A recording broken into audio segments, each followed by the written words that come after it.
अब हम देखेंगे स्ट्रक्चर एंड पॉइंटर्स। अब देखो, मैंने पॉइंटर्स पहले ही बता दिया था क्या होता है। एक स्पेशल वेरिएबल होता है जो कि किसी भी वेरिएबल के एड्रेस को स्टोर करता है।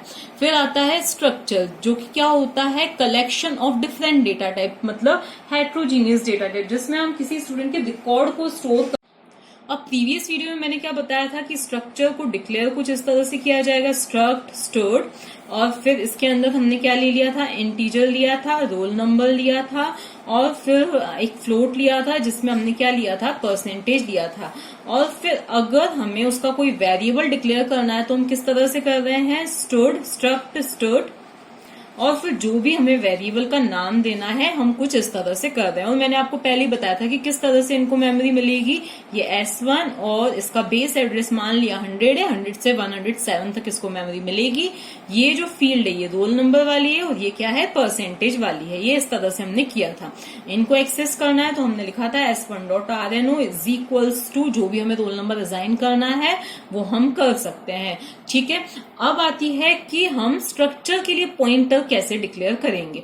देखो, अगर हमें इंटीजर के लिए पॉइंटर देना होता है तो हम कैसे करते हैं, हम इस तरह से करते हैं, इंट स्टार पी।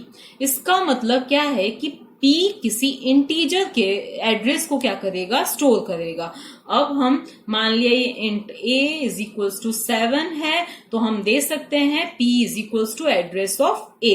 इसका मतलब क्या है कि P किसी इंटीजर के एड्रेस को क्या करेगा, स्टोर करेगा। ये चीज होती है। अब हम क्या चाहते हैं, किसी स्ट्रक्चर के, हम क्या चाहते हैं, किसी स्ट्रक्चर के पॉइंटर को डिक्लेयर करना चाहते हैं, तो वो हम किस तरह से करेंगे, स्ट्रक्ट स्टोर्ड, और फिर जो भी हमें पॉइंटर का नाम देना है तो हम क्या लिख देंगे, SP दे सकते हैं फॉर स्टूडेंट पॉइंटर, जो भी नाम देना चाहे हम दे सकते हैं। तो इसका मतलब क्या है कि ये जो पॉइंटर है किसी स्ट्रक्चर के ही वेरिएबल को स्टोर करेगा। अब हम ये नहीं दे सकते हैं SP is equal to address of A, जबकि A क्या है, हमारा इंटीजर है, ये क्या हो जाएगा, इनवैलिड। ये SP किसी स्ट्रक्चर के ही वेरिएबल को, एड्रेस को स्टोर करेगा, और वो स्ट्रक्चर भी किस टाइप का होना चाहिए, स्टूड टाइप का। सपोज हमारे प्रोग्राम में एक और स्ट्रक्चर है बुक टाइप का, जिसमें कुछ भी और डिटेल्स हैं।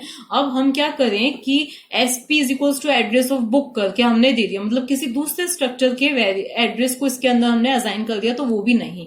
ये SP स्टूड टाइप के स्ट्रक्चर के ही एड्रेस को स्टोर करेगा। अब यहाँ पे सपोज कितने भी वेरिएबल्स हैं, अगर हम ऐसा करते हैं SP is equals to address of S1, valid है क्योंकि S1 क्या है, एक स्टोर्ड टाइप का वेरिएबल है।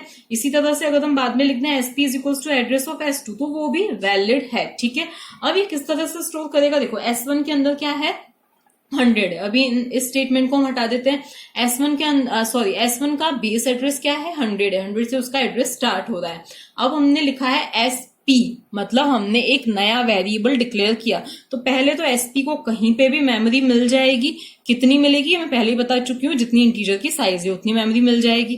ठीक है, अब उसका भी कोई ना कोई एड्रेस होगा, मान लिया इसका एड्रेस है 200, अभी हम इसमें इंटरेस्टेड नहीं है। ठीक है, इसके बाद में हमने क्या लिखा है, SP is equal to address of S1। इसका मतलब SP में क्या आ जाएगा, S1 का एड्रेस, मतलब कि क्या आ जाएगा, 100 आ जाएगा। ओके, तो इस तरह से हमने क्या किया है, एक स्ट्रक्चर का पॉइंटर डिक्लेयर किया। अब बात आती है कि इसको एक्सेस कैसे करें। अब इसको एक्सेस करने से पहले ना मैं एक और चीज बताती हूँ कि हमने जैसे ये वाली चीज देखी, इसमें अगर हमें इस A की वैल्यू को एक्सेस करना है तो हम सिंपली क्या लिख सकते हैं, A प्रिंटफ स्टेटमेंट में हम ये लिख सकते हैं। ओके, लेकिन एक और तरीका होता है, अगर हम लिख रहे हैं, हम इसकी बात कर रहे हैं, ठीक है, अगर हम लिख दें printf %d और फिर हमने लिख दिया है $p। अब इसका क्या मतलब होगा, P तो क्या है, एक पॉइंटर है, हमने क्या लिखा है, $p लिखा है। इसका मतलब हम क्या बोल रहे हैं, वैल्यू एट एड्रेस P, मतलब P वाले एड्रेस पर जो वैल्यू है वो हम प्रिंट करवाना चाहते हैं। इसको मैं थोड़ा सा डिटेल में आपको यहाँ पे बताती हूँ कि सपोज हमारा क्या है, ये है A, इसका एड्रेस है 100 या 1000, इसका एड्रेस है, इस पे जो वैल्यू स्टोर्ड है 7 है। फिर हमने एक पॉइंटर डिक्लेयर किया है, उसका कुछ भी एड्रेस हो सकता है, 2000 हो सकता है। P के अंदर हमने A का एड्रेस असाइन किया था, हमने क्या लिखा, 1000। अब जब हम बोल रहे हैं $p, बाद में जब हम प्रिंटफ स्टेटमेंट में बोल रहे हैं $p, इसका मतलब क्या है, वैल्यू एट एड्रेस P। इसका मतलब क्या हुआ, सबसे पहले ये क्या होता है, वैल्यू एट एड्रेस। अब सबसे पहले P का मतलब क्या है, 1000, P अगर हम बोल रहे हैं इसका मतलब 1000।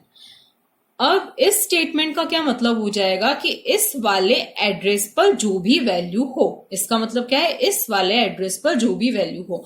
अब इस वाले 1000 एड्रेस पर जाएंगे हम, 1000 एड्रेस पर जो भी वैल्यू होगी वो क्या हो जाएगी, प्रिंट हो जाएगी, 7 प्रिंट हो जाएगा। ठीक है, जैसे हम किसी से पूछते हैं कि भाई इसका एड्रेस कहाँ पे है, तो वो सीधे एड्रेस ना बता के हमें बता दे कि इस एड्रेस पे जाके पूछ लेना, आपको पता चल जाएगा। तो कुल मिला के ये जो चीज है ये क्या है, वैल्यू एट एड्रेस। ये जो चीज है ये क्या है, वैल्यू एट एड्रेस। हम डायरेक्टली वैल्यू नहीं प्रिंट कर रहे हैं, ठीक है, हमें डायरेक्टली कंटेंट्स नहीं पता चले हैं, हमें क्या मिला है, एक एड्रेस मिला है। तो यहाँ पे हमें क्या मिला है, एक एड्रेस मिला है 1000, जिस पर हमें क्या मिलेगी, एग्जैक्टली वो वैल्यू मिलेगी। मतलब हमें किसी ने एड्रेस बता दिया कि ये पर्सन आपको यहाँ पे मिल जाएगा। तो ये हमें 7 कहाँ पे आके मिला है, इस एड्रेस पे आके मिला है।